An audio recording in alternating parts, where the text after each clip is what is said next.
chugging through the mountains of the hillsides and forests and hauling passengers between Heber City, Utah and Vivian Park is an old 1907-built Oregon short line consolidation steam locomotive lingering in the shadows of the Wasatch Mountains.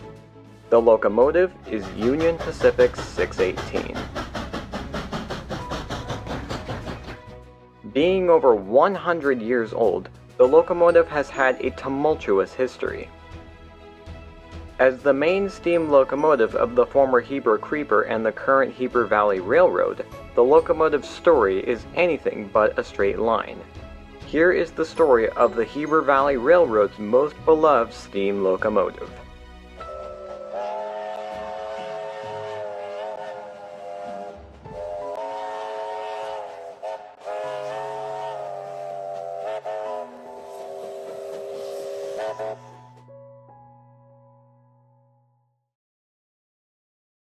It's July 7th of 1907. The Baldwin Locomotive Works in Eddystone, Pennsylvania has completed a Oregon Short Line C-2 class steam locomotive. That locomotive is number 1068. Based out of Utah, the Oregon Short Line Railroad ran between Idaho, Montana, Wyoming, Utah, and Oregon as a subsidiary of the Union Pacific.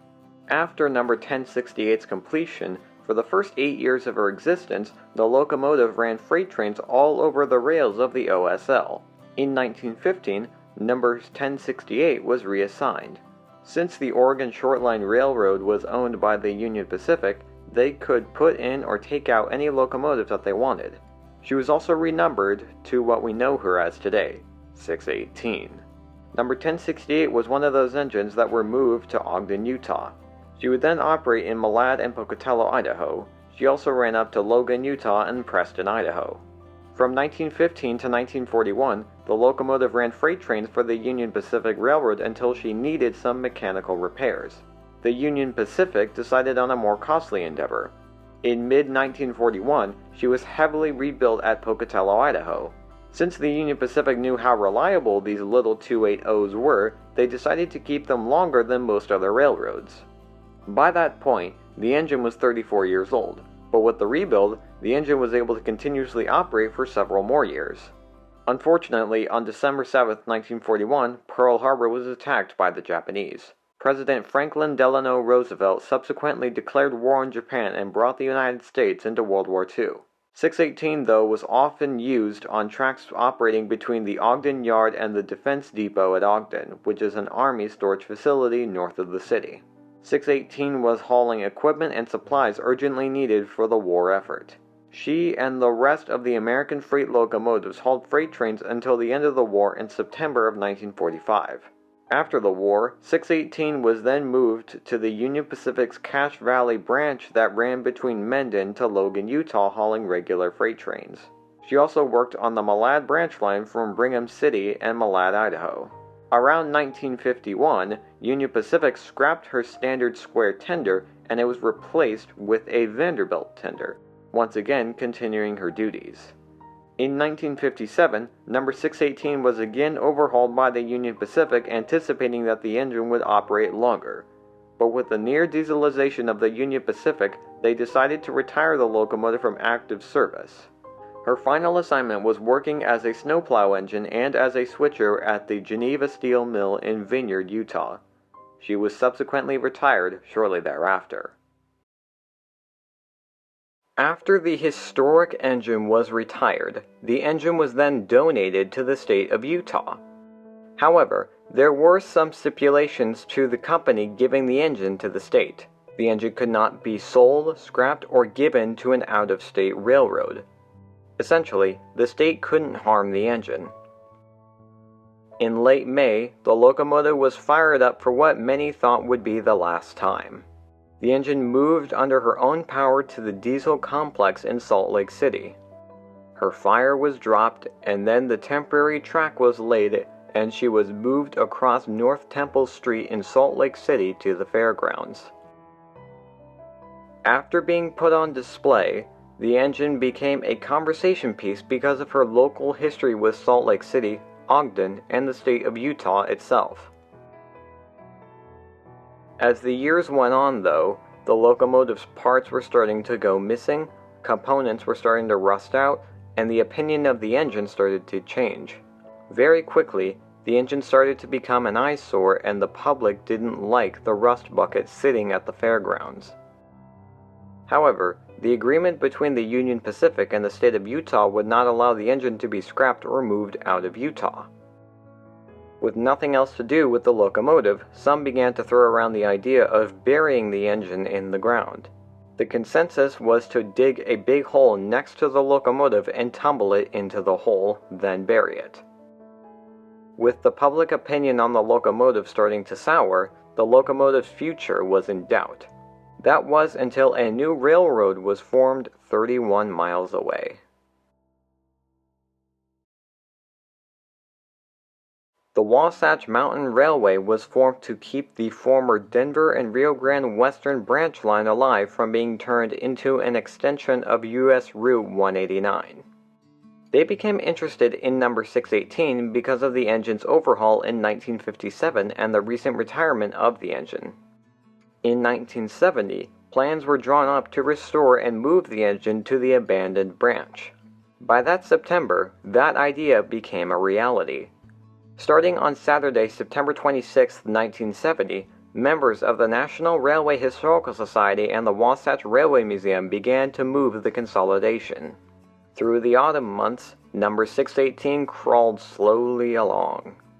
With the help of temporary track and compressed air in her cylinders, the engine was moved across the fairgrounds, North Temple Street, and into an empty field before arriving at the tracks of the Salt Lake Garfield and Western Railroad.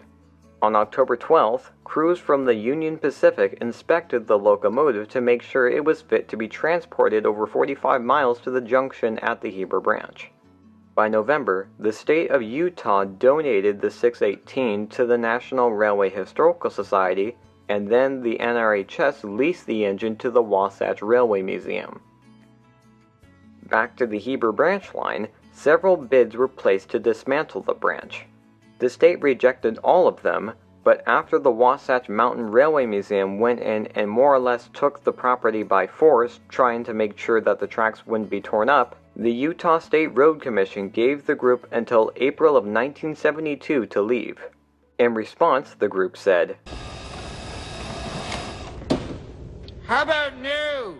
By November 30th of 1970, the Denver and Rio Grande Western moved 618 from the Provo yard to the start of the Provo branch line. By December 5th, the historic locomotive was fired up for the first time since 1958, and 2 days later, began her journey to Heber City. December 7th, 1970 was the most important day of number 618's life. Wheel turn by wheel turn, the 108-ton locomotive slowly crept along the line. 7,000 people showed up along the line to see the engine make its way to Heber City. With her tender fully loaded with 14,000 gallons of water and 18 tons of coal, she made her way along the line hitched with 4 U.S. Army hospital cars and a Dover caboose. The engine finally arrived in Heber City, Utah that night. As for the museum in Heber City, despite the state ordering them to get out, the group brought in even more equipment with Pacific Lumber Company No. 35 and Yosemite Lumber Company No. 4. However, the line got off to a rocky start when the railroad was supposed to start operating for Utah's Statehood Week in January of 1971. But the train broke down with buses taking the passengers. With the museum still very unorganized, excursions wouldn't start until 6 months later when 618 took the very first excursion on the line on July 10, 1971, thereby beginning the operations of the Heber Creeper. By August, the line had attracted 13,000 passengers with $36,419 in revenue.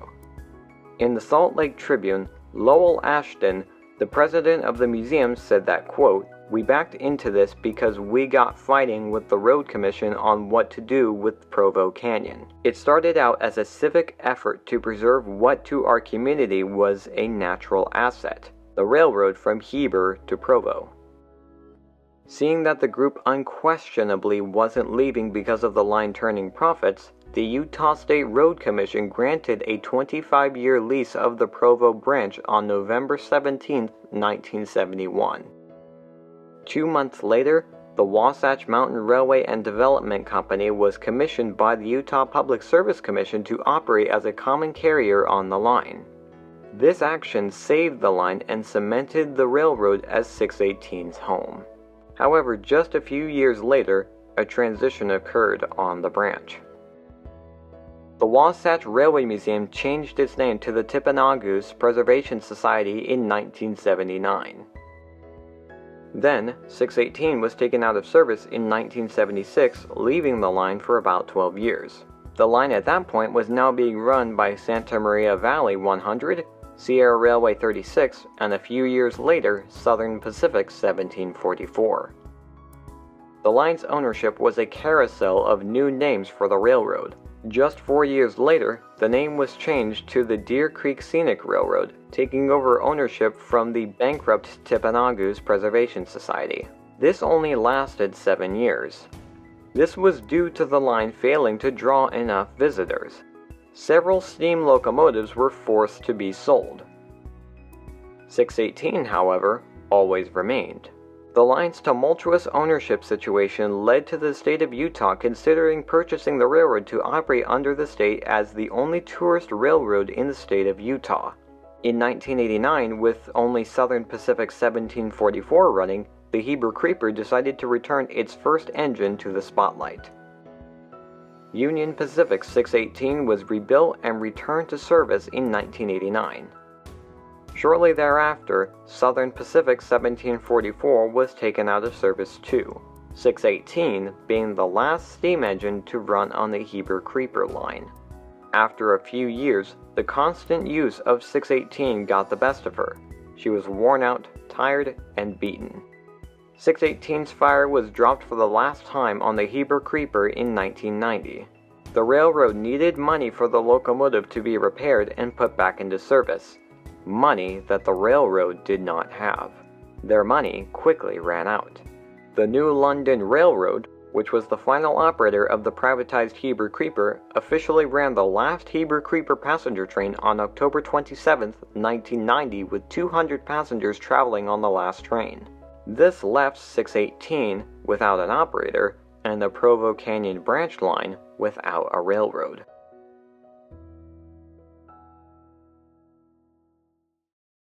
Throughout the 1990s, the state of Utah tried countless times to purchase the railroad. It started back in 1991 when the residents of the Wasatch County Council created a committee to save the railroad. The state eventually stepped in. Several negotiations followed and Lowell Ashton was unwilling to sell the line at the price that Utah was offering to him. By 1992, the state decided to stop the debate and flat-out purchase the defunct remains of the line for $1 million, and an additional $400,000 was used to rehabilitate the trackage. In June of 1992, the Heber Valley Historic Railroad Authority was established by Utah's governor, Norman Bangerter. In addition, several state legislators and a man named Kenneth McConnell also helped with the line's restoration. The National Railway Historical Society then decided to give the 618 back to the state of Utah in 1992. As for the locomotive's new home, operations for the new railroad were slated to begin on July 1, 1992. However, that did not happen. Legal battles ensued from the blockage of the Heber Creeper name to the movement of all of the older equipment from the previous museum. But one of the bigger issues was with number 618. She had been out of service since 1990. However, the new Heber Valley Railroad officially started its first passenger trains when they departed on May 8, 1993.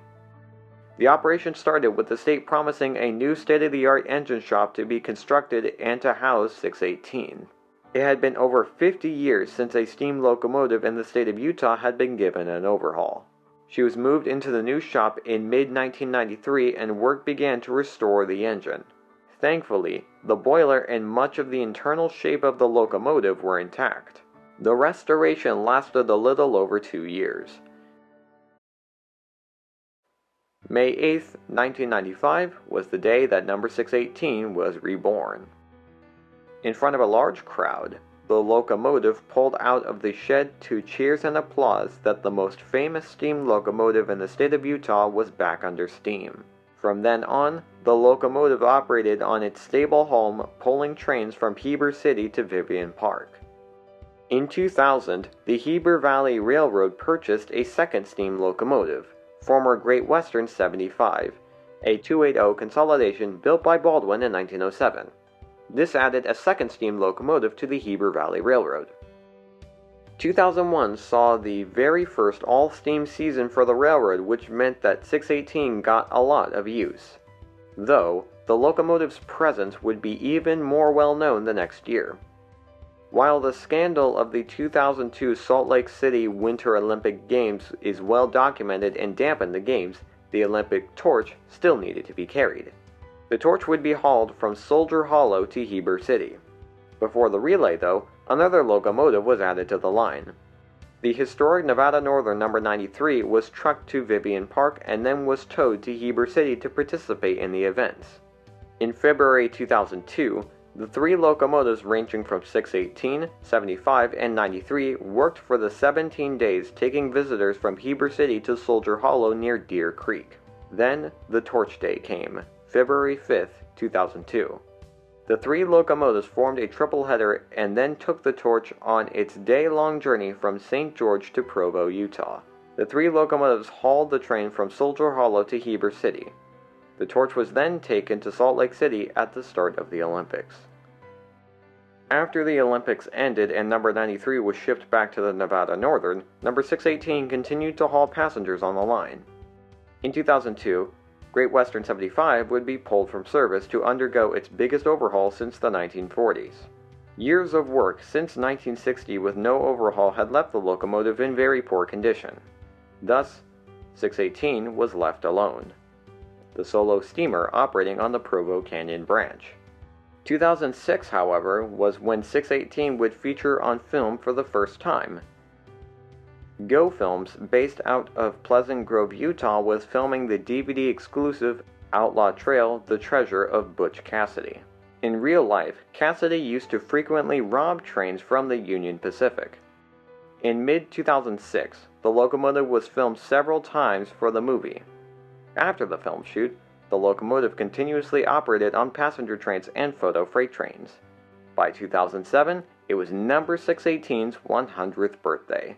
To celebrate the occasion, the Heber Valley Railroad repainted the locomotive as its Oregon Shortline Railroad livery. However, after 2007, the locomotive saw less and less use. This would start a period of the locomotive coming out of the engine stall less and less.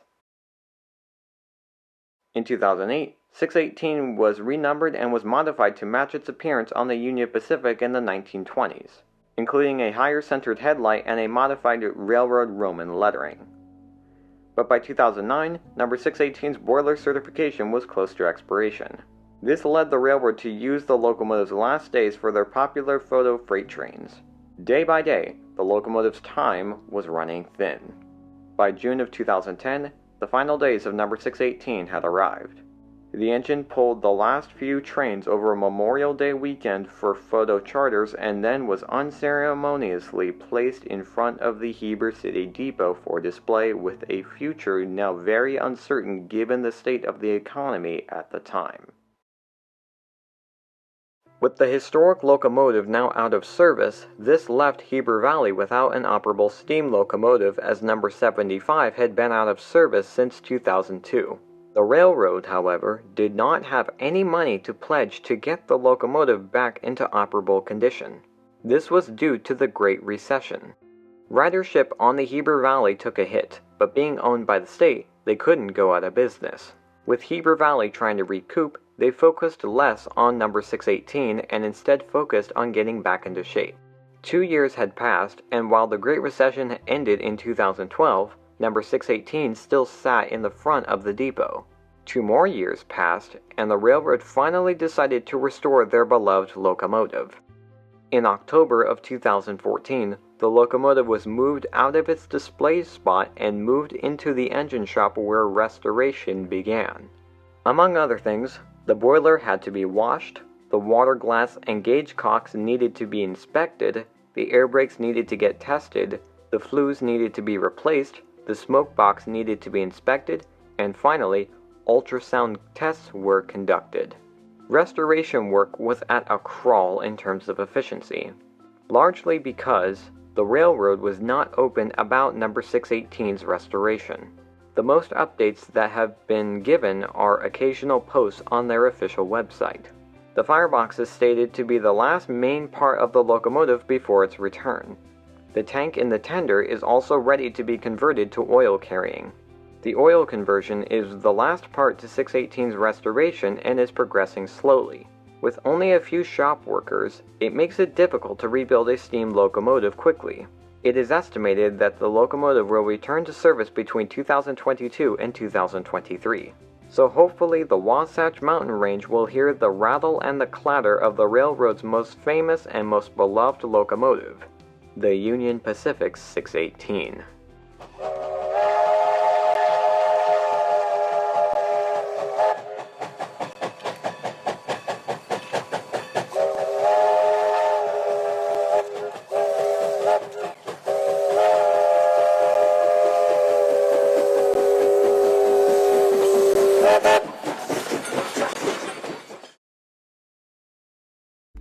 Union Pacific number 618's history is tied to the existence of the Heber Valley Railroad. It was moved to the Provo Canyon branch line in the 1970s to keep its existence alive. Members of the National Railway Historical Society didn't know it, but the Heber Creeper and the Heber Valley Railroad would be the only tourist railroad in the Beehive State of Utah. We owe a lot to the National Railway Historical Society today. 618 today is lovingly maintained and she will hopefully return to steam on the Heber Valley Railroad. Union Pacific 618 is a locomotive that served as the backbone behind a company that was one of the pioneers of the tourist railroad industry. Ed Carter from the Daily Herald once said, "If it's true that steam locomotives have a mind of their own, Union Pacific number 618 is a stately pioneer, majestic queen, and a venerable grandfather all at once."